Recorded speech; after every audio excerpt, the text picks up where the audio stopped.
সরিষা শাকের এত মজাদার রেসিপি হতে পারে, এই রেসিপিটি না খেলে বুঝতেই পারবেন না। সরিষা শাক কিংবা সরিষা ফুল দুটোই কিন্তু খেতে অসাধারণ। তবে আজকে আমি দেখাবো সরিষা শাক ডিম দিয়ে রান্না করে। তো এর জন্য আমার লাগবে সরিষা শাক। সরিষা শাকগুলো আমি কেটে কুচি কুচি করে নিয়েছি। আর এদিকে আমি তেল বসিয়ে তাতে দিয়ে দিয়েছি পেঁয়াজ কুচি। ভাজার জন্য দিয়ে দিলাম স্বাদ মতো লবণ। পেঁয়াজটা হওয়ার পর দিয়ে দিলাম রসুন বাটা।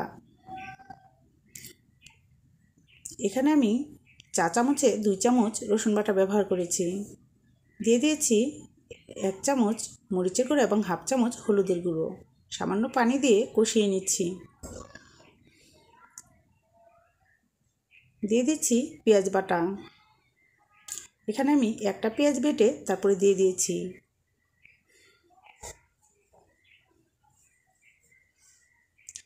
তো ভালো করে কষিয়ে নিতে হবে। এবার দিয়ে দিচ্ছি একটা ডিম।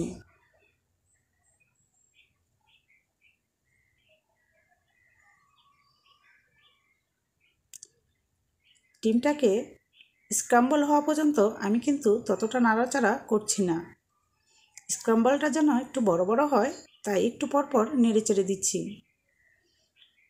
এখন পরিমাণ মতো পানি দিয়ে দিচ্ছি। শাক রান্না করতে বেশি সময় লাগে না, তাই পানিটা কমই দিতে হবে। দেখুন শাকটা কেমন করে কুচি করে কেটে নিয়েছি।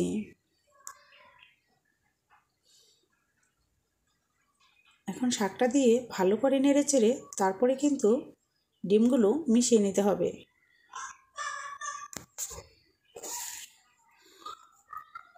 সরিষা শাকের এই রেসিপিটি খেতে কিন্তু অসাধারণ, না খেলে বুঝতেই পারবেন না। তো শাকটা যখন অনেকটা হয়ে এসেছে, আমি দিয়ে দিচ্ছি কাঁচামরিচ।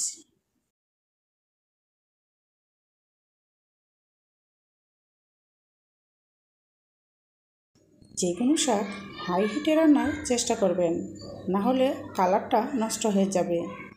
তো শাক যখন প্রায় হয়ে গিয়েছে, আমি দিয়ে দিয়েছি ধনেপাতা। যারা ধনেপাতা পছন্দ করেন না, স্কিপ করে নেবেন। এবার ভালো করে নেড়ে চেড়ে আমি কিন্তু তরকারিটা উঠিয়ে নিব। তো ভিউয়ার্স, হয়ে গেল আমার সরিষা শাকের দারুণ মজার একটি রেসিপি। ডিম দিয়ে এবং সরিষা শাক দিয়ে এত মজার রেসিপি হতে পারে, না খেলে বুঝতে পারবেন না। যদি ভিডিওটি ভালো লাগে তাহলে অবশ্যই লাইক, কমেন্ট, শেয়ার করবেন আর সাবস্ক্রাইব করে পাশে থাকা বেল আইকনটি ক্লিক করে দিবেন। তাহলে আমার ভিডিওর সকল নোটিফিকেশন আপনাদের কাছে চলে যাবে। তো ভালো থাকবেন ভিউয়ার্স। আল্লাহ হাফেজ। আসসালামু আলাইকুম।